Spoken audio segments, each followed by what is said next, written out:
আপনারা আজকে দেখেছেন যে ঢাকাতে মানবতা বিরোধী অপরাধ ট্রাইব্যুনালে যে 25 জন সামরিক অফিসারকে রিটায়ার্ড এবং চাকরিতে আছেন এমন কর্মকর্তাদেরকে হাজির করা হয়েছে।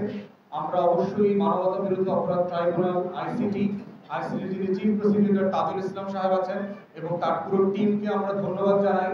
আমাদের এই পুরো অঞ্চলের ইতিহাসে এটা একটা ঐতিহাসিক ঘটনা যে ক্ষমতাবান বন্দুকধারী অতি পাওয়ারফুল বাহিনীর ক্রিমিনাল গ্যাংকে যে বিচারের মুখোমুখি করা যায়, আমরা এই অঞ্চলে তার দৃষ্টান্ত সেট করেছি এবং ন্যায্য বিচারের মধ্য দিয়ে তাদের সবার প্রতি ন্যায্য বিচার করতে হবে। আমরা বারবার এটা বলেছি, হাসিনার কথা তাই বলেছি যে হাসিনা একটা ক্রিমিনাল ফ্যাসিস্ট, কিন্তু বিচারের প্রশ্ন যখন আসবে হাসিনার প্রতি সর্বোচ্চ ইনসাফ করতে হবে। আওয়ামী লীগের প্রত্যেকটা নেতার প্রতি সর্বোচ্চ ইনসাফ করতে হবে, কারণ ইনসাফ আইনের শাসন হচ্ছে একটা রাষ্ট্রের রাষ্ট্র হয়ে ওঠার মানদণ্ড। অতএব আজকে যে সামরিক কর্মকর্তারা এসেছেন তারা তাদের বিচারের ব্যাপারে আমাদের একই বক্তব্য। আমরা গুম, খুন, আয়নাঘর, হাজার হাজার লাখে লাখে মানুষের জীবনটাকে ট্রমাটাইজ করে দেওয়ার পিছনে যারা জড়িত ছিলেন তাদেরকে অবশ্যই বিচারের এই মুখোমুখি করবার আয়োজনকে স্বাগত জানাচ্ছি। সেনাবাহিনী এবং আর্ম ফোর্সেসের যারা লিডারশিপে আছেন আপনারা সাফিসিয়েন্টলি রাষ্ট্রকে সহায়তা করছেন না। এই বিচার বানচাল করা, এই বিচারের পিছনে লাঠিয়ালগিরি করা, দুটিয়ালগিরি করা, গোয়েন্দাগিরি করা, বড় বাহিনীর লড়াইয়ে যে ক্রিমিনাল অফিসারদের চরিত্র ফুলের মতো পবিত্র যে ক্যাম্পেইন করছেন এগুলো থেকে সরে আসেন। যারা ক্রিমিনাল তাদেরকে ক্রিমিনাল হিসেবে আইনের হাতে সোপর্দ করেন। এসি গাড়িতে করে ক্যান্টনমেন্টের এসি রুম থেকে আনার বদলে ক্রিমিনালদেরকে কাশিমপুর এবং কেরানীগঞ্জে থাকার ব্যবস্থা করেন।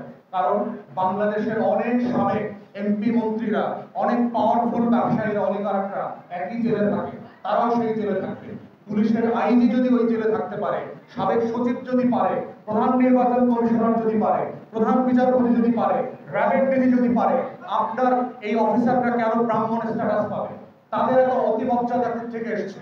প্রজাতন্ত্রের কর্মচারী ক্রিমিনাল অফেন্স করেছে, ফৌজদারি অপরাধী, তাকে তার মতো করে সবার মধ্যে প্রিজনারদের ইকুয়াল প্রিজনার স্ট্যাটাস দিতে হবে। যদি কাশিমপুর কেরানীগঞ্জে গিয়ে সে স্ট্যাটাস পায় সেখানে সে পাবে। অন্য প্রিজনারদেরকে যেই ভ্যানে আনা হয় তাকেও সেই ভ্যানে আনতে হবে। ফার্স্ট ক্লাস 5 স্টার এসি গাড়িতে করে ক্যান্টনমেন্ট থেকে, বাসা থেকে ওয়েল ড্রেস আপ করা, হ্যান্ডসাম হয়ে আসা ট্রাইব্যুনালে, এটা হলিউডের মুভির ক্যাটওয়াক না, ইটস এ সিরিয়াস বিজনেস। অন্তর্বর্তী সরকারকে বলছি, স্বরাষ্ট্র উপদেষ্টা ইতিমধ্যে বাটপারি শুরু করেছে। তার ভিতরকার এসি রুমকে সে সাবজেল ঘোষণা করেছে। তাহলে এরপর থেকে সবাই যখন জেলে যাবে তার বাসাগুলোকে সাবজেল ঘোষণা করে দেবেন।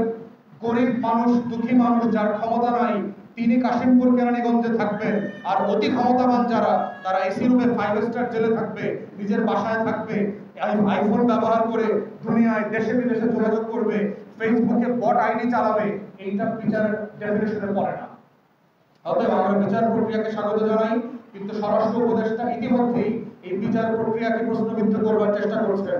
এই উপদেষ্টা ইতিমধ্যেই বিভিন্ন কারণে একটা ব্যর্থ উপদেষ্টার তালিকা যদি করা হয় তাহলে স্বরাষ্ট্র উপদেষ্টাকে গোলমেডেল দিতে হবে। এবং আমরা সিরিয়াসলি কনসার্ন যে আগামী নির্বাচনে উনি সুষ্ঠু নির্বাচন, এরকম একটা অপদার্থ উপদেষ্টাকে দিয়ে কিভাবে সম্ভব? সে ভালো মানুষ হইতে পারে, ভালো মানুষের হিসাব নিকাশ আল্লাহর কাছে। দুনিয়াতে ভালো মানুষের পুরস্কার দেওয়ার দায়িত্ব আমরা নেই নাই। রাষ্ট্রের দায়িত্ব হচ্ছে যিনি ভালো পারফর্ম করতে পারবেন তিনি দায়িত্বে থাকবেন, যিনি করতে পারবেন না ভালোভাবে বিদায় নিয়ে চলে যান। আগের আমলের কথা মাথায় রাখেন, অনেক উপদেষ্টাকেও জেলে যাওয়া লাগতে পারে তাদের কর্মকাণ্ডের কারণে।